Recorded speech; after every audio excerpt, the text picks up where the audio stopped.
Mr. Speaker, will you please call the House to order? The bill is passed. We'd like to get a budget that represents the interests of the people who are standing here with me now. To be part of the struggle to achieve a better society for all. This is really a great day for democracy in New York.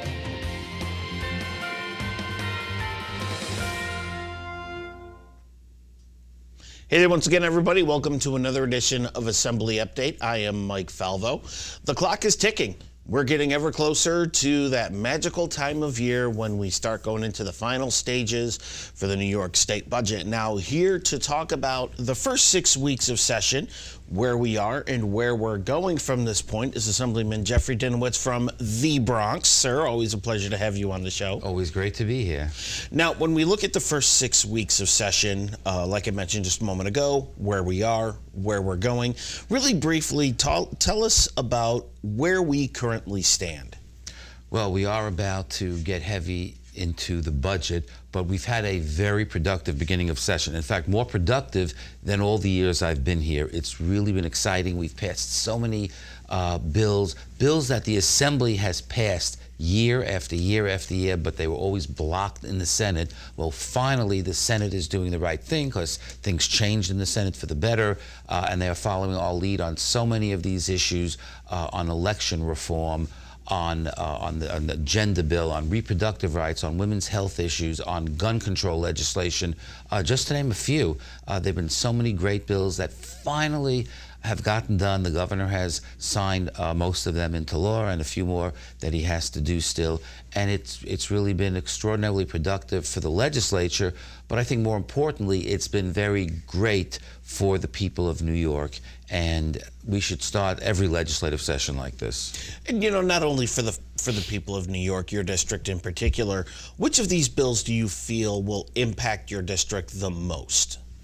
Well, in different ways, they all do. I mean, I think certainly the Reproductive Health Act is extremely important to so many people, but it's really important, I think, to the entire state. And that legislation essentially codifies Roe v. Wade into New York civil law. It's something that's been years in the making.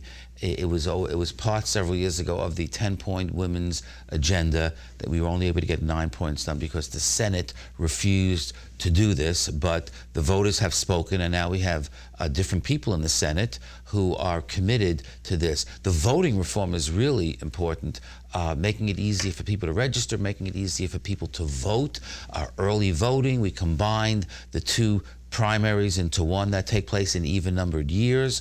The New York State primary, by the way, has been moved from September to June. So this year, the primary will be on June 25th, and it's going to be permanently in the month of June. No more summer campaigns. So they're all so important. Certainly the gun legislation, there's no question in my mind that some of the bills that we pass will save lives, and I would hope that everybody is interested in saving lives. I guess some people aren't, because if you're backed by the NRA, you're more concerned about guns than people. Now, when you look back at the first 6 weeks, is there any one bill that stands out to you, or any one piece of legislation that stands out as a major win for New York State? Well, I think those bills that I mentioned, the DREAM Act will help ensure that thousands of additional people are able to get a college education. And getting a college education makes the difference between having a good job and having a not as good job. You know, having more people with better jobs, paying more tax dollars back to New York, very, very meaningful. So I think in different ways, each of these bills that we passed, the voter reform package, the women's health package, the guns, the DREAM Act, and the others, all affect different segments of our population, but collectively benefits the entire state. So, you know, now that we've done that and a lot more, we've done many other things this session besides that, but those are the ones that stand out. I think we have to focus our energy now on the budget, which has to be passed by the end of the day on March 31st. And now, looking forward to passage of the budget, what is left to be done? What are some areas that you are hoping to tackle between now and then? I think the biggest area in the budget that stands out this year, I mean, it's always education and healthcare, but It's the funding of the MTA. The MTA is a money-eating machine. Are there problems there because they can't spend money properly, or because the needs are just so tremendous that we have to address it? I think it's a little bit of both. The MTA, I think for many years, neglected some of the things that it had to do to maintain the signals in the subways, the tracks, things like that. So when you don't put the capital funding in that's necessary, then things start to fall apart, and then it costs even more money. Last year, my bill, called the MTA Lockbox Bill, was signed into law, which would help guarantee that money that we allocate for the MTA gets spent in the way that it was intended, rather than being taken by the governor for other purposes. And I think that becomes even more important this year as we look to provide major increases in revenue for the MTA. And when we talk about the MTA, I'm not just talking about the subways. We're talking about bus service in the outer boroughs and in my district, for example. And there are so many other things that are part of that. So we have to find the way to produce the revenue. The governor and now the mayor have both declared that they support congestion pricing, which is a tax that'll be, or a toll, I guess, that'll be paid by people who drive into Manhattan below 60th Street. And that'll produce a significant amount of revenue if it becomes law. It's controversial because it targets only a relatively small group of the population and doesn't necessarily focus on the real culprits of the cause of congestion, which, in my opinion, is largely the increase in these rideshare, Uber and Lyft and so on, that have happened in the past several years. But the needs are there, so whether you think congestion pricing is a good idea or a bad idea, there is no question that we have to come up with lots of money to fix our subways and our buses. And because it seems every other way has been rejected by the governor and others, we can't have another millionaire's tax, we can't have a commuter tax, we can't have this or that. I mean, when you reject everything, you're basically saying it's my way or the highway, but that may be exactly what happens. And there has been a lot of talk over the last couple of years. It's been a very hot issue, funding for the MTA. Just recently, there was video that came out of part of an MTA track falling onto a moving vehicle, and that definitely raises concern for everybody involved. It's a huge concern, and as I said, whether or not you support congestion pricing, we must fund the MTA this year if we want to be able to move ahead with this so-called fast forward plan.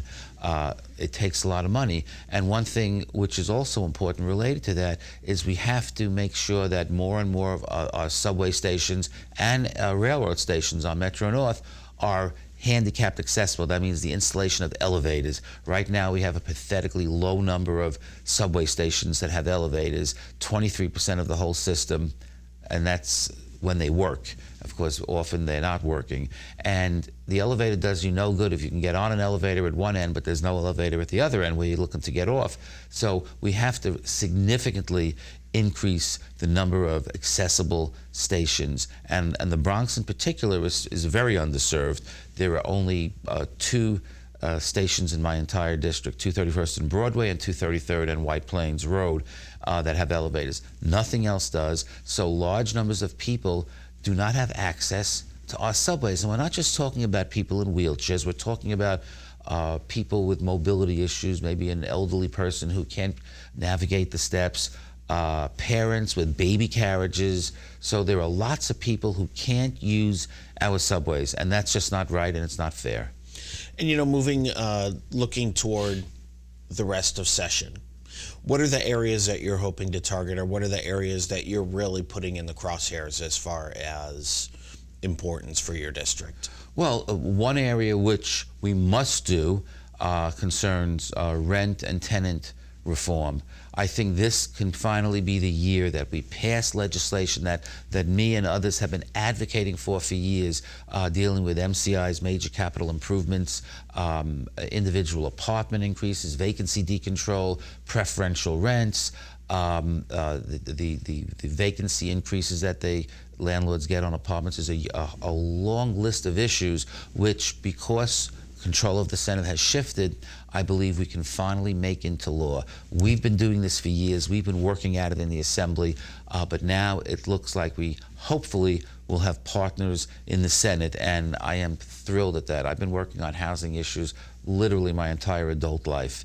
But there are other issues. Marijuana legalization is on the table that may or may not happen in the budget. I personally think that major policy issues should be dealt with on their own, individually, not part of the budget, but that's not always how things work in Albany.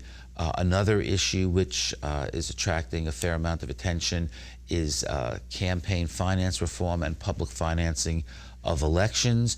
I've always been a strong supporter of public financing. We want to be able to take big money out of politics. We have to find a way that we can all agree upon how to do it.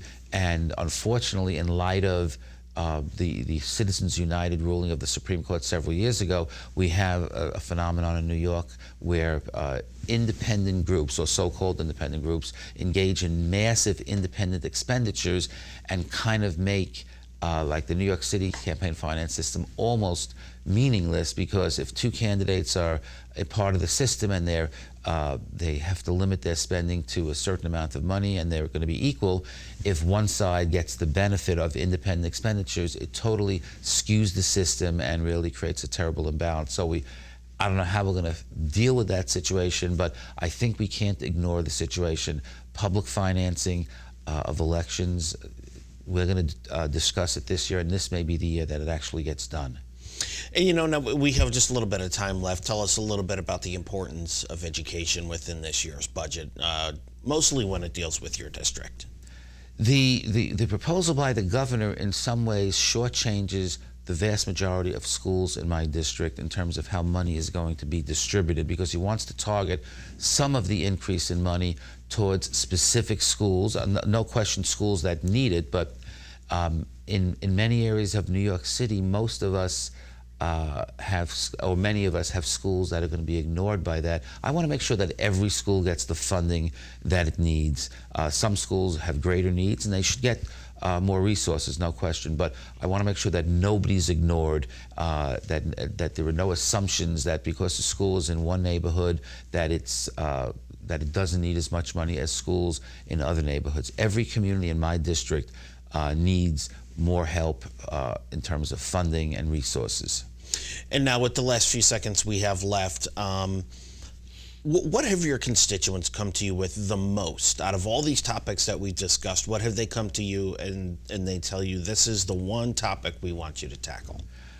In my district office, the most complaints we get regard landlords, housing issues, tenants, landlord-tenant problems, overcharges, services not being provided. We have buildings where there's no gas, and it's taken months to restore gas, where landlords get away with charging tenants more rent than they're entitled to. So I would say in the past few years, there has been a significant increase in the number of people who've come to my office for problems like that. All right, sir. Well, it's always a pleasure to have you on the show. Thank you for joining us. Okay. On behalf of Assemblymember Jeffrey Dinowitz from the Bronx, I am Mike Falvo. Thanks for joining us.